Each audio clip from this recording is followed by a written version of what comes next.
Swami Maharaj to the Prabhupada ki Jai Shri Devamrta Maharaj ki Jai. Sto Devamrta Srimad Bhakti Siddhanta Saraswati Prabhupada ki Jai. Gaura Premanandi.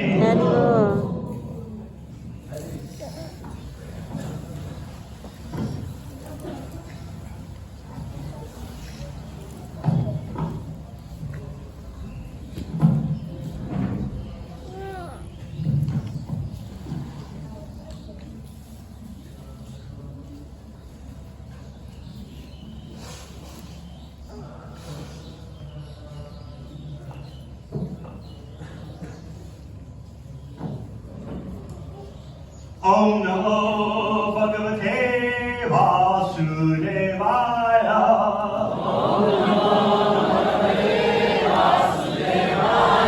Om Namo Bhagavate Vasudevaya. Om Namo Bhagavate Vasudevaya. Om Namo Bhagavate Vasudevaya. Om Namo Bhagavate Vasudevaya. Om Namo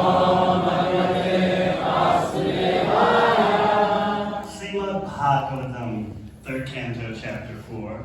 Vidura approaches Maitreya, Text 1. Uddhava uvacha. Uddhava uvacha. Tate tat anugata. Tate tat anugata. Mukta pittva chavaruni. Mukta pittva chavaruni. Tayave brahmshita jnana. Guruktar mama pasprishu. Atate tadanugata. Atate tadanugata. Mukta chavani. Mukta chavani. Tayaviram siddhajnana. Tayaviram siddhajnana. Guruktar mama pasprishu. Atate tadanugata.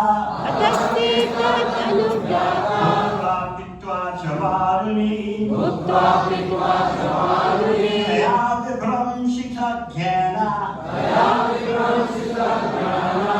Guruktar marma pasprishu. Guruktar marma pasprishu.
Uddhava said, Atha, thereafter, they, the Yadavas, Tat, by the Brahmanas, Anugyata, being permitted, Bhuktva, after partaking, Pitva, drinking, Cha, and Varuni, liquor, Taya, by that, Vibramshita Jnana,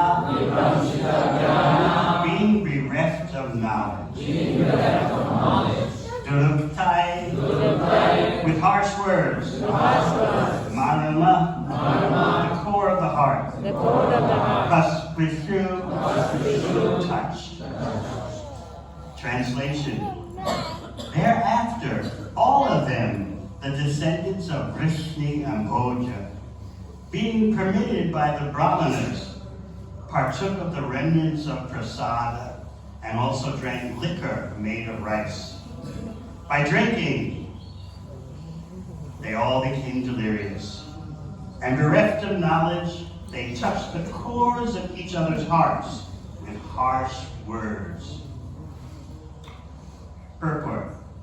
In ceremonies when Brahmanas and Vaishnavas are sumptuously fed, the host partakes of the remnants of foodstuff after the guest has given permission. So the descendants of Vrishni and Bhoja formally took permission from the Brahmanas and ate the prepared foodstuff. Kshatriyas are permitted to drink at certain occasions, so they all drank a kind of light liquor made of rice. By such drinking, they became delirious and bereft of sense, so much so that they forgot their relationship with one another and used harsh words which touched the cores of each other's hearts. Drinking is so harmful that even such a highly cultured family becomes affected by intoxication and can forget themselves in a drunken state. The descendants of Vrishni and Bhoja were not expected to forget themselves in this way, but by the will of the Supreme it happened, and thus they became harsh towards one another. Translation again. Thereafter, all of them, the descendants of Vrishni and Bhoja, being permitted by the Brahmanas, partook of the remnants of the prasada, and also drank liquor made of rice. By drinking, they all became delirious, and, bereft of knowledge, they touched the cores of each other's hearts with harsh words. Om Jnana Timirandasya Jnananjana Shalakaya Chakshurmilitam Yena Tasmai Shri Gurave Namaha. Jai Sri Krishna Chaitanya Prabhu Nityananda Sri Advaita Gadadhar Srivasadi Gaur Bhakta Vrinda. Hare Krishna, Krishna Krishna, Hare Hare, Hare Rama, Rama Rama, Hare Hare. We often fail to properly understand the impact of harsh words. And this verse tells us that the harsh words spoken among the Yadu dynasty penetrated the core of the heart. It would seem that why should someone be so affected just because of someone's uttering harsh words? But we fail to grasp fully such an impact. Of course, in the case of the Yadus, this is all arranged by the Supreme Personality of Godhead. Nevertheless, we can learn on many levels from this mystical exhibition, all arranged by Krishna. In Bhagavad Gita, Krishna talks about the austerity of the tongue. Anuvega kayam vakyam satyam priya hitam jaya. Swajaya vyasanam jaiva vanmayam tapa uchite. Krishna explains that the austerity of the tongue is that it doesn't, first of all, it doesn't speak words that agitate. What to speak of, penetrate the heart with harshness.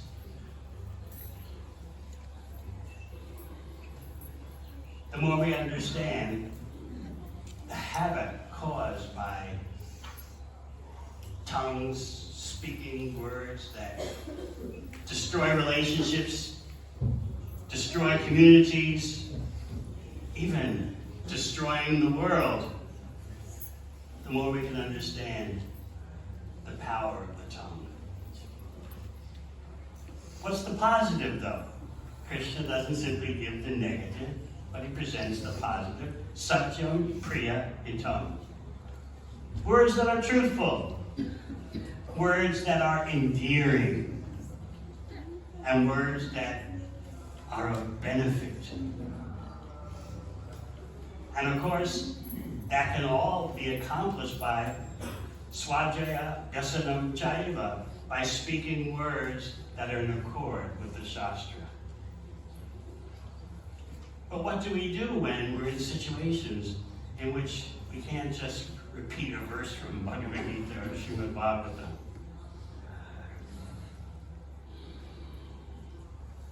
We should remember, and it takes some practice. What can I say in this situation that will lead to an increase in bhakti? It may seem impossible or difficult to do that, especially when you feel you're under pressure, under attack, or misunderstood. It's a great crime in the world today to feel that someone misunderstands you.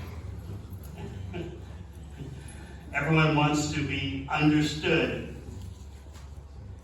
And of course, in the bodily conception of life, to be understood means that your body and mind is understood. That your bodily designation is honored, worshipped. And the other person should readily admit, I don't have the same body, I don't have the same bodily designation as you. You should recognize that and glorify my difference. And that is the peace formula. The more we exult in body differences, the more that we take pride in our bodily difference, the better the world will be. And you see today the result. More and more individuals, nations are at each other's throats. We would do well to remember Krishna's advice in the 18th chapter of Bhagavad Gita, and that takes some effort. How can I speak words that don't cause disharmony, pain, agitation, madness, violence? What can I say that's truthful, endearing? Think about it. To say something that the other person becomes endeared to you. To always do that, to have that ability is something I pray for. How to use the tongue so that when you finish speaking, the other person feels more inspired in bhakti. Now you may say, but sometimes situations arise in which you have to say something unpalatable. I like the advice of Srila Bhakti Siddhanta Saraswati Thakur, who advises that we shouldn't be so eager and enthusiastic to execute that task of speaking something unpalatable or speaking something that's chastising or correcting. In the history of Srila Bhaktisiddhanta Saraswati Thakur, there was the example of one person in Namath, probably in Calcutta, and that person would go around correcting everyone. You're doing this wrong. You're not doing this right. So Srila Bhaktisiddhanta Saraswati Thakur called him in and said, you know, it's a great austerity correcting devotees. It's something I have to do because it's my service. But take it from me, it's a very, it's a tough service to do. Why are you so anxious to take on such austerities? Why are you so fired up, so enthusiastic to do what you don't have to do? I have to do it because it's my service. And it weighs heavily on me, in other words. But you're just going around correcting this one, correcting that one. It's not your service. Why do you want this austerity? That's something for us to remember. Parents have to correct their children. Teachers have to correct their students. Gurus have to correct their disciples. They can try.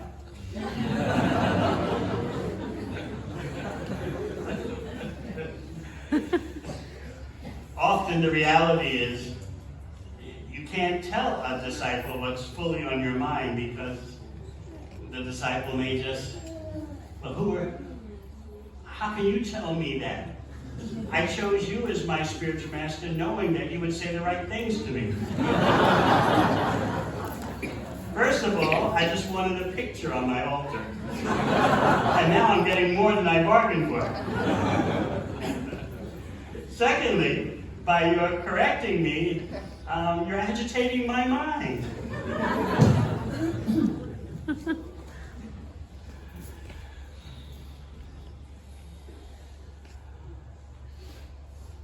Some persons do have the service to correct.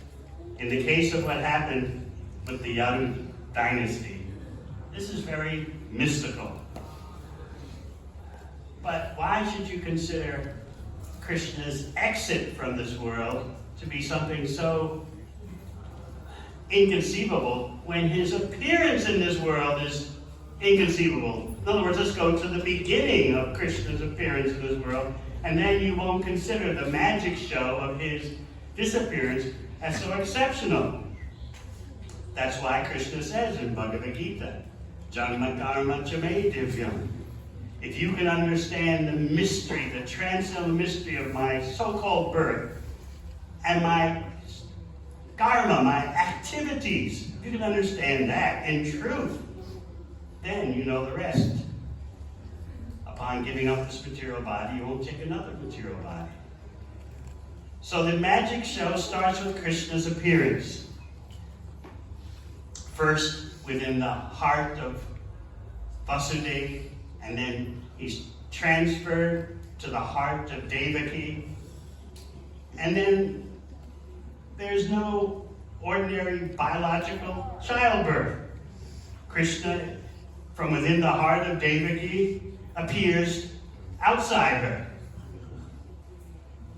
as a four-armed baby with hair decorated with jewels and clothes. Those who are of materialistic consciousness would think that Krishna is born ordinarily, and now with the emotional Leela, with the exit from this world, Krishna has died an ordinary death. He's born in an ordinary way, he dies in an ordinary way. So Krishna gives that facility. You want to think I'm mundane? All right, I'm born ordinarily. You can look at my birth in that way and come to that conclusion. You can look at my so-called death, shot in the heel of the foot by an arrow. It's all there for you to remain in ignorance. The choice of the jiva to be in ignorance is very difficult to understand. How is it the pure soul can make the wrong choice? Many of our devotees battle over this. I was discussing yesterday or the day before, briefly, with His Holiness Devamrta Maharaj, how in some parts of the ISKCON world there are pitched battles, intense battles over the origin of the jiva.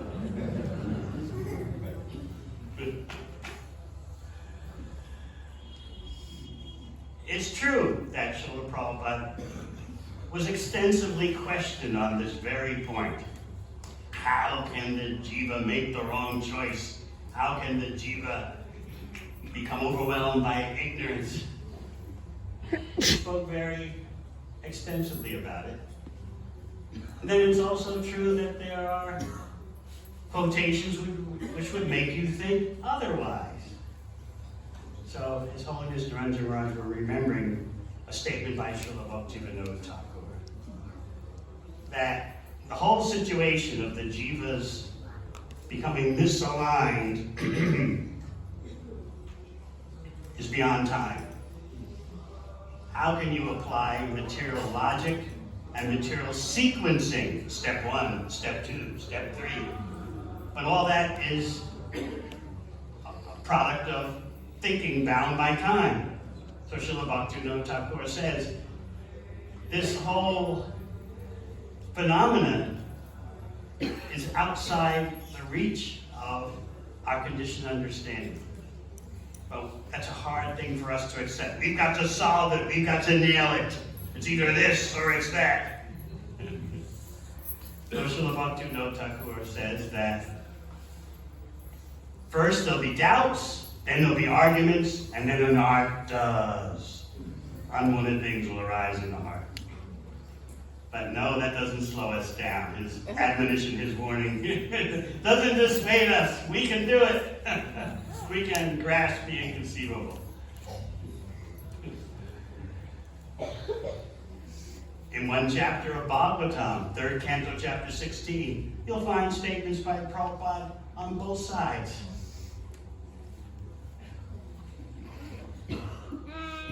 What about the Yadu dynasty? They're killing each other after becoming drunk. Of course, we would accept that as the arrangement of the Lord.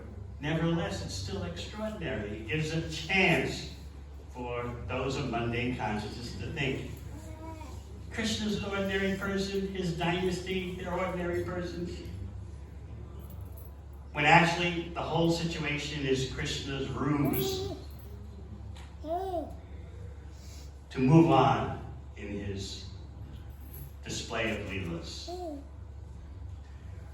Narayan, the plenary portion of Krishna within Krishna, Swayam Bhagavan, went back to Vaikuntha for this emotional leela, the annihilation of the Yadu dynasties. The demigods, the devatas, were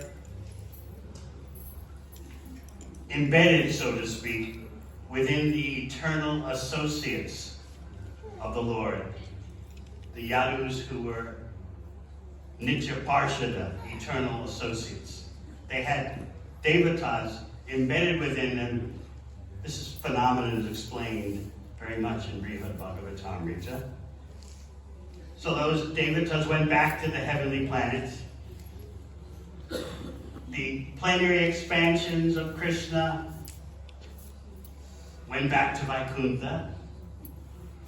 And Krishna himself, Swayam Bhagavan, went into his uppercut Leela, his unmanifest Leela, in the present universe, and then he manifested in another universe.